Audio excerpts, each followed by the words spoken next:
demi duduk di sebelah cewek cantik di bus malam, tapi malam itu berubah jadi malam paling tak terlupakan dalam hidupku.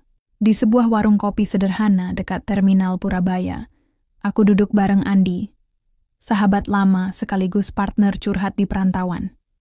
Sore itu, suara motor dan angin debu khas terminal jadi latar obrolan kami. Tanganku memegang gelas plastik berisi es teh manis yang udah mulai mencair, sementara Andi, seperti biasa, menatapku penuh rasa ingin tahu. "Jadi lu beneran pulang ke Jakarta besok?" tanya Andi. Matanya nyipit karena silau matahari sore. "Iya, Di. Udah kangen rumah, kangen emak juga," jawabku sambil melirik ransel besar di samping kaki. "Tinggal nunggu beres kontrakan aja malam ini." Andi ngangguk pelan. "Naik apa kereta?" Aku geleng pelan. Tadinya sih mikir naik kereta, tapi capek juga duduk lama. Gue mau coba naik bus sleeper. Andi langsung ngakak. "Bus? Yang bisa tiduran itu? Hahaha, lu serius?" "Serius, bro. Gue lihat-lihat sleeper sekarang udah kayak hotel berjalan. Ada bantal, selimut, tempat tidur full. Bahkan katanya dapat sandal hotel segala." "Wah, kayak sultan dong. Berapa tuh tiketnya?" "Enggak mahal-mahal amat, sekitar 500 ribuan. Tapi worth it lah buat perjalanan jauh. Daripada duduk pegal-pegal 17 jam. Andi ngelirik aku lama, lalu senyum. "Bener juga sih. Gua dulu naik bus ekonomi, kaki pegel semua. AC-nya bau rokok lagi. Tapi ini lain cerita ya." Aku ketawa kecil. Zaman udah berubah, bro. Sekarang bus banyak pilihannya. Gua pesen lewat aplikasi, pilih seat atas, ada charging port juga. Jadi bisa rebahan sambil nonton film. Andi nepuk pundakku. "Wah, Jakarta siap-siap nih kedatangan anak rantau upgrade kelas." Malamnya, aku pamit dan naik ojek online ke pool bus di pinggiran Surabaya. Begitu sampai, aku langsung ke loket buat urus tempat duduk. Sambil nyodorin tiket, aku bilang ke mas-mas tiketnya, "Bang, tolong aturin tempat duduk gue deket cewek cantik dong." Dia ketawa kecil, tapi langsung jawab, "Wah, nggak bisa bang. Kebanyakan penumpang perempuan itu udah berpasangan atau kami tempatkan bareng sesama perempuan. Aturan kantor begitu." Aku ngakak juga sih, tapi tetap nyoba peruntungan. "Aduh, tolonglah bang," kataku sambil nyelipin 2 lembar uang merah. Dia melirik cepat, lalu senyum tipis. "Oke, nanti saya usahain bang, tapi nggak janji ya. Tinggalin aja nomor WA, nanti saya kabari kalau ada. Tapi pastiin minggu ini kan?" Inilah kelemahannya kalau pengen enak. Tanggal keberangkatan bukan kita yang atur, tapi mereka. Karena kita tidak tahu kapan bakal ada si cantik yang sendiri. "Iya, minggu ini. Gue tunggu kabarnya ya, Bang." Akhirnya, malam itu aku balik lagi ke kosan, sambil berharap dapat kabar baik. Ya, siapa tahu.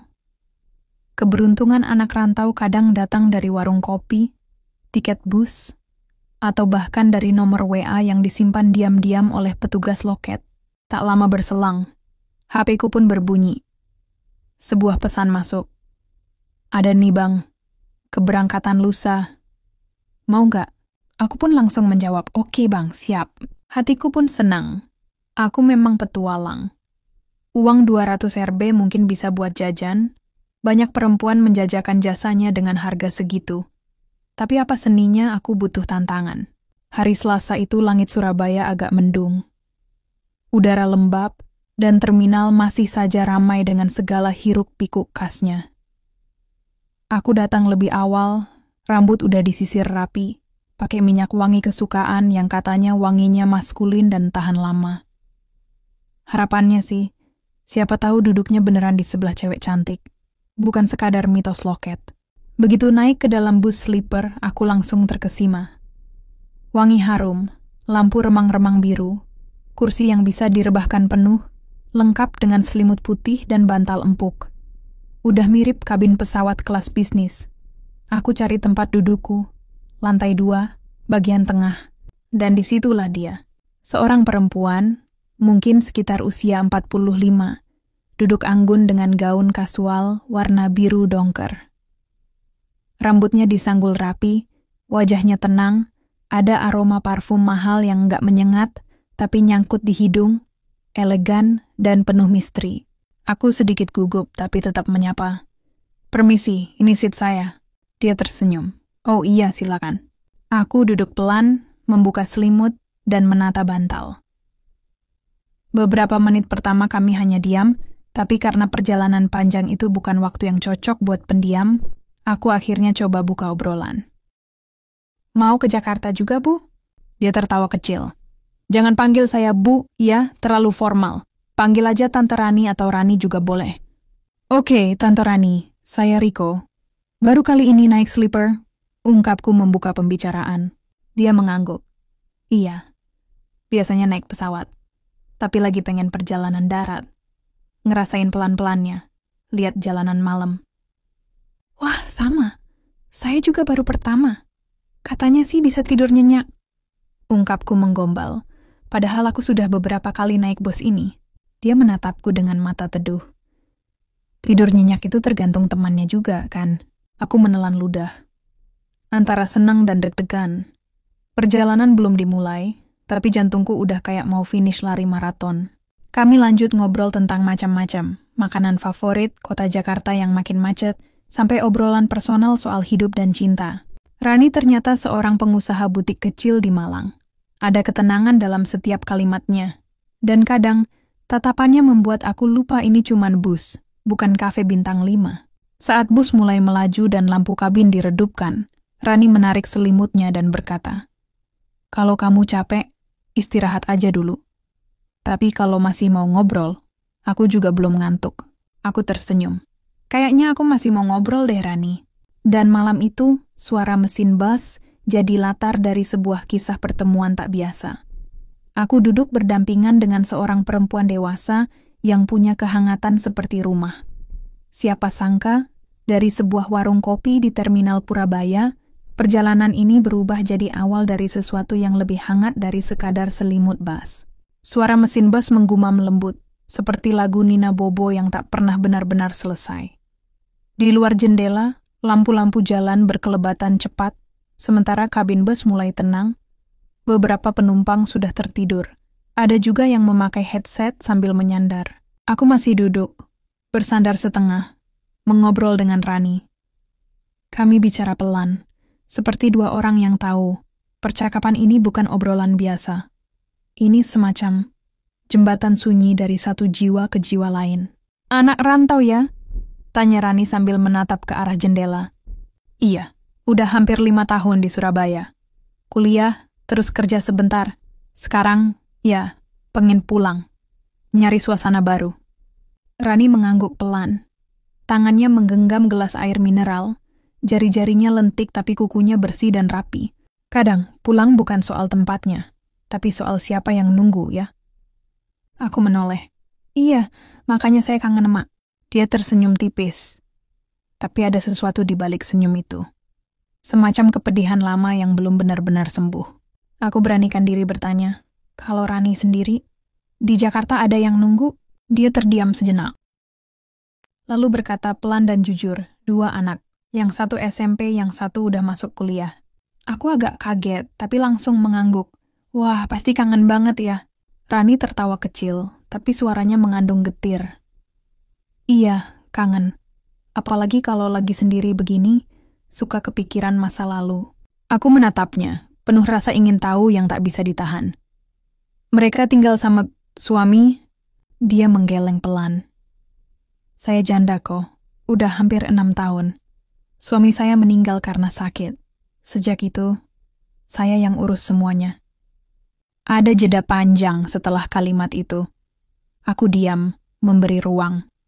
Bus tetap melaju, dan entah kenapa, detik-detik hening itu seperti menyimpan cerita panjang yang tak bisa dibahasakan. Susah ya? Tanyaku lirih. Rani menatapku. Matanya tidak berkaca-kaca, tapi penuh. Susah, tapi saya nggak mau terus jatuh. Anak-anak butuh ibu yang kuat, bukan yang terus meratapi. Aku mengangguk. Lalu, entah dari mana datangnya keberanian itu, aku berkata, tapi, Rani nggak harus kuat sendirian terus, kan? Rani menatapku lekat, lalu tersenyum. Kali ini senyum yang hangat dan jujur. Makasih, Riko. Kamu baik. Aku hanya membalas dengan senyum. Rasanya malam itu jadi malam paling lembut dalam hidupku. Perjalanan yang panjang, tapi terasa ringan karena ada seseorang di samping yang mengerti dan bersedia membuka sedikit pintu hatinya. Dan di antara gelap kabin, suara kipas aci, dan lampu jalan yang tak henti berkelebat, aku tahu satu hal. Hidup selalu menyimpan kejutan. Kadang, bukan di rumah kita menemukan pulang, tapi di sebelah kursi bos. Dalam senyuman seorang wanita yang masih percaya bahwa cinta, meski datang terlambat, tetap pantas diperjuangkan. Sekitar pukul 1 dini hari, bus mulai melambat. Suara pengeras dari sopir menggema pelan dari depan. Kita akan berhenti di rest area untuk istirahat dan makan selama 30 menit. Silakan turun jika ingin ke toilet atau makan malam. Lampu kabin dinyalakan sebagian. Penumpang mulai menggeliat, ada yang meregangkan kaki, ada yang langsung berdiri. Aku menoleh ke arah Rani yang masih setengah tertidur. Selimut melorot ke pangkuannya. "Ran, kita berhenti. Mau turun?" Tanyaku lembut. Dia membuka mata, menatapku sejenak, lalu mengangguk pelan. "Boleh. Aku lapar juga ternyata." Kami turun bersama. Udara luar dingin dan agak lembab. Rest area itu cukup ramai meskipun sudah lewat tengah malam. Lampunya terang, deretan warung makan berjajar rapi. Aroma soto, mie rebus, dan ayam bakar menyeruak dari berbagai sudut. Kami memilih duduk di bangku kayu di bawah lampu kuning temaram. Aku memesan nasi rawon, Rani memilih pecel lele dengan sambal terasi. Sambil menunggu pesanan, aku memperhatikan Rani. Ia menata rambutnya dengan tangan, lalu tersenyum kecil. "Udah lama nggak makan di warung begini," katanya. "Wah, berarti ini nostalgia dong," godaku. Rani tertawa, suara tawanya pelan tapi tulus. "Iya. Dulu waktu masih pacaran sama almarhum suami, kita sering makan begini. Tengah malam, sambil ngobrol ngalor ngidul." Aku menatapnya. Ada kehangatan di balik kisahnya.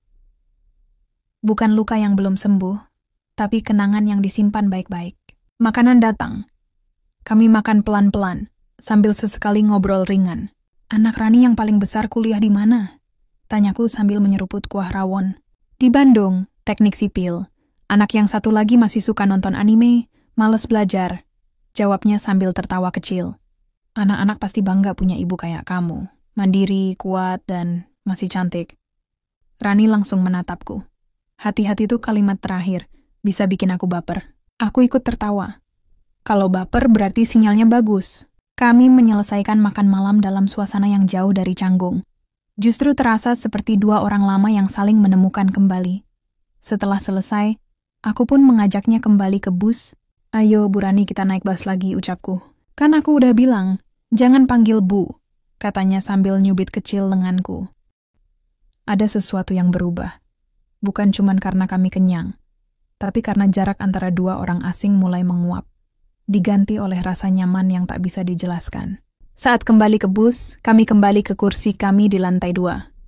Tapi kali ini, kami duduk lebih dekat. Tak banyak kata, hanya desah napas yang selaras dan mata yang terpejam perlahan. Dan entah sejak kapan, dalam diam dan perjalanan yang panjang ini, aku merasa tak lagi sendiri. Entah kenapa, malam itu terasa begitu sunyi, namun juga hangat. Semua penumpang tampak terlelap. Lampu kabin dipadamkan. Hanya cahaya jalanan yang sesekali menyelinap masuk melalui celah jendela. Aku tak bisa tidur. Jantungku berdetak lebih cepat dari biasanya. Di sampingku, Rani tertidur dengan tenang, wajahnya tampak damai, nafasnya teratur. Ada sesuatu dalam kehadirannya yang membuat pikiranku tak bisa diam. Aku berusaha menenangkan diri, tapi detik demi detik justru terasa semakin berat. Aku menarik napas dalam-dalam, berusaha fokus pada suara mesin bus dan irama jalan. Tapi kemudian, sesuatu yang tak terduga terjadi. Malam itu terasa begitu sunyi, namun juga hangat. Semua penumpang tampak terlelap. Lampu kabin dipadamkan, hanya cahaya jalanan yang sesekali menyelinap masuk melalui celah jendela. Aku tak bisa tidur, jantungku berdetak lebih cepat dari biasanya. Di sampingku, Rani tertidur dengan tenang, wajahnya tampak damai, nafasnya teratur. Ada sesuatu dalam kehadirannya yang membuat pikiranku tak bisa diam.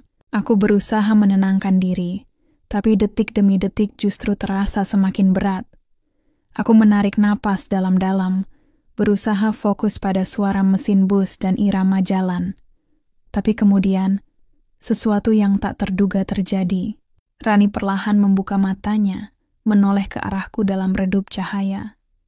Ia tersenyum samar, lalu mendekat sedikit. Tak ada kata-kata, hanya sentuhan ringan di tanganku yang membuat seluruh tubuhku seolah terpaku. Dia menggenggam jemariku, menaruhnya perlahan ke dadanya yang hangat. Detak jantungnya terasa jelas. Kami diam, tapi tak satu pun dari kami menarik diri. Selimut menutupi kami berdua, dan waktu seolah berhenti di titik itu. Tak lama, Rani berbisik lirih, "Kamu hangat." Aku hanya mengangguk pelan, terlalu kaget untuk bicara. Lalu tanpa aba-aba dia bersandar lebih dekat. Nafasnya menyentuh leherku, lembut. Tak ada tindakan berlebihan, hanya keintiman sunyi yang sulit dijelaskan. Saling berbagi. Hangat tubuh dan hati dalam malam yang asing. Dalam gelap kabin, di tengah bisikan mesin bus, batasan-batasan seolah menguap. Kehangatan merambat dari sentuhan ke pelukan. Setiap napas, setiap desah menjadi bagian dari melodi malam. Itu bukan sekadar hasrat yang membara, melainkan sebuah penyatuan yang mendalam, di mana dua jiwa yang kesepian saling menemukan kenyamanan dan gairah dalam momen yang singkat namun intens. Malam itu, di bawah selimut yang membungkus kami, dunia luar seakan lenyap, menyisakan kami berdua dalam sebuah keintiman yang tak terduga. Saat bus mulai melambat menjelang subuh, Tante Rani menoleh padaku dan tersenyum. Senyum yang tak meminta apa-apa, dan justru memberi segalanya. "Terima kasih ya," bisiknya pelan. "Tapi cukup disimpan di hati, jangan diingat terlalu dalam. Anggap saja, ini hiburan di tengah lelahnya hidup." Aku hanya mengangguk, mencoba memahami. Ia bangkit, merapikan rambutnya, lalu mengambil tas kecilnya. Sesaat kemudian, sebuah mobil putih berhenti di dekat terminal. Tanpa menoleh lagi, Rani masuk ke dalam dan hilang dalam keramaian pagi Jakarta. Aku berdiri diam. Tak tahu siapa dia sebenarnya. Seperti katanya, anggaplah. Malam itu hanya sebuah hiburan di tengah lelahnya hidup. Sungguh tak rugi aku bayar 200.000 pada agen loket. Sungguh indah petualangan dan keintiman singkat yang kudapatkan. Cinta satu malam bersama Tante Rani.